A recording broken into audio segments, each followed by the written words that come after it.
Hai teman-teman semuanya, apa kabarnya? Yes, kita kembali lagi di dalam video tips asik dan menarik dalam cover lagu. Ya, selamat datang di part yang ketiga. Teman-teman, terima kasih sekali lagi buat teman-teman semua yang masih ngikutin dan siap terus untuk belajar gitu ya. Kita saling memberikan informasi-informasi menarik tentunya dalam seputar dunia seni ya. Kita masuk di dalam part yang ketiga. Ini adalah salah satu part yang penting juga, tidak kalah penting dari 1 dan 2. Kalau kita kulas balik, yang pertama kita masih membicarakan tentang tema dan konsep. Kemudian kita masuk di dalam yang kedua, kita menentukan song dan key selection. Kita menentukan lagu dan nada dasar. Yang ketiga ini menurut saya adalah bumbu ya. Jadi ketika kita membuat sebuah karya berbentuk cover, menurut saya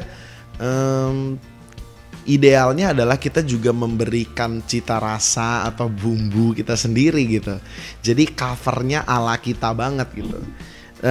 Mungkin banyak nama-nama contoh yang kalian tahu, cover-cover lagu yang punya ciri khas gitu ya, misalnya let's say Boys Avenue atau musik Travelogue dan lain-lain sebagainya ya.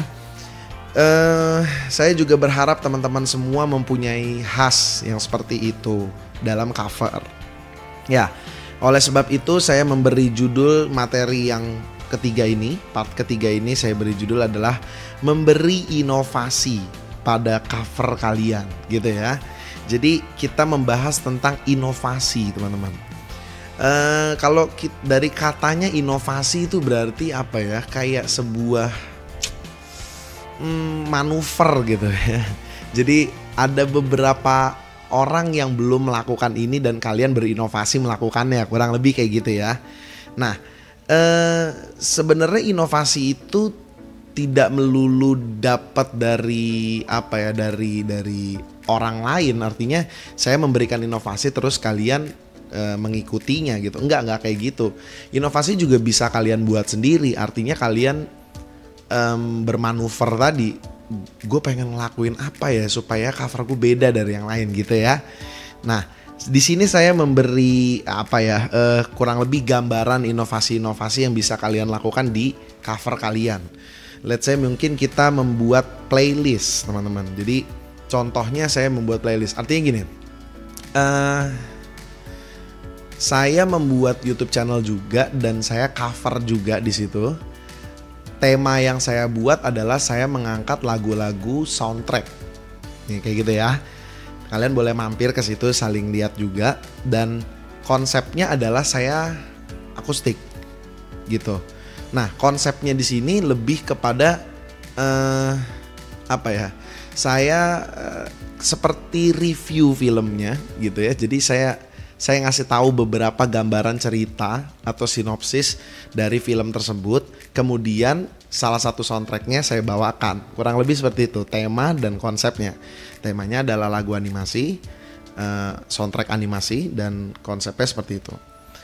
Nah, membuat playlist di sini mungkin bisa jadi seperti itu teman-teman. Artinya kalian bikin yang edisi tanda petik, yang list animasi misalnya seperti itu, atau list yang apa ya, misalnya lagu anak-anak yang kayak gitu, yang kembali ke tema dan konsep awal part 1 yang kita sudah bahas gitu.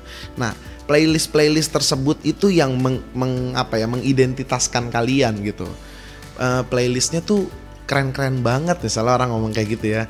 Dia ada ngebahas tentang lagu yang memotivasi gitu.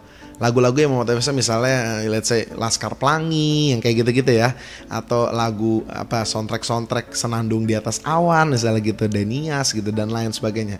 Nah, kalian bisa bikin playlist tersebut sehingga itu jadi inovasi yang ya mungkin sudah banyak, tapi saya belum terlalu paham. Mungkin itu juga inovasi saya berbeda dengan kalian. Nah, makanya saya bilang ini adalah sebagai contoh kecil aja, bentuk dari inovasi seperti itu teman-teman. Atau kedua mungkin kalian bisa bikin kayak trilogi gitu. Jadi gini, edisi gitu. Jadi 3 lagu favorit saya yang menjadi kenangan saya, nostalgia saya di masa kecil. Misalnya seperti itu. Misalnya andaikan aku punya sayang, ku kan terbang jauh. Kalian bawain kayak gitu dengan konsep kalian. Nah kayak gitu ya teman-teman. Nah 3 lagu teratasnya misalnya gitu, triloginya kurang lebih seperti itu. Atau kalian bikin kayak sebuah ide. Misalnya gini, kita jatuh cinta dulu, saling kenal dulu, baru kita mulai berkomitmen untuk menjadi satu gitu. Terus akhirnya keadaan yang memisahkan kita. Nah misalnya kalian bikin sebuah trilogi gitu ya. Jadi ide kalian tuh, inovasinya tuh fresh gitu. Wih keren juga ya. Jadi sekali orang dengerin langsung 3-3-nya. Misalnya seperti itu teman-teman. Atau mungkin kalian bisa menambahkan storyboard gitu ya. Yang saya maksud tuh kayak gini. Tidak melulu berbentuk gambar, artinya kayak video klip gitu, enggak kayak gitu. Saya tidak sejauh itu. Cuman maksudnya misalnya gini, kalian bikin tema cuman jalan kaki aja terus gitu. Nah tapi kalian misalnya frame-nya tuh kalian melangkah gitu. Frame-nya kalian melangkah, terus kalian buat cover kalian ini hanya orang-orang yang melangkah, misalnya seperti itu. Nah identitas yang kayak gitu-gitu tuh yang jadi kaya gitu, menarik, covernya dilihat tuh kayak wow gitu. Bahkan penyanyi aslinya atau pencipta aslinya pun bisa kagum terhadap apresiasi yang kalian berikan kepada mereka gitu. Jadi misalnya di dalam saya tiba-tiba mengide aja gitu. Misalnya kalian di dalam kereta, kalian ngambil shoot yang memang itu cuman menjadi penggambaran betapa besar perjalanan kalian mencapai cita-cita kalian misalnya gitu, dan lain-lain. Jadi secara gambar, secara lagu kalian dapat identitasnya kayak gitu. Nah ini adalah beberapa inovasi-inovasi yang bisa saya bagi. Mungkin kalian juga punya inovasi yang lebih liar tanda petik dan lebih fresh pastinya ya untuk cover kalian. Kurang lebih seperti itu teman-teman ya. Jadi saya tunggu inovasi-inovasi kalian. Semoga inovasi kalian jauh lebih bagus, jauh lebih fresh lagi, lebih menarik lagi, sehingga cover ini jadi lebih baik gitu. Sampai di sini aja materi untuk yang ketiga kita kali ini dalam tips asik dan menarik dalam cover lagu. Semoga teman-teman bisa membuat cover nextnya dengan sangat baik dan asik juga menarik. Oke, hope your dream come true and God bless you always.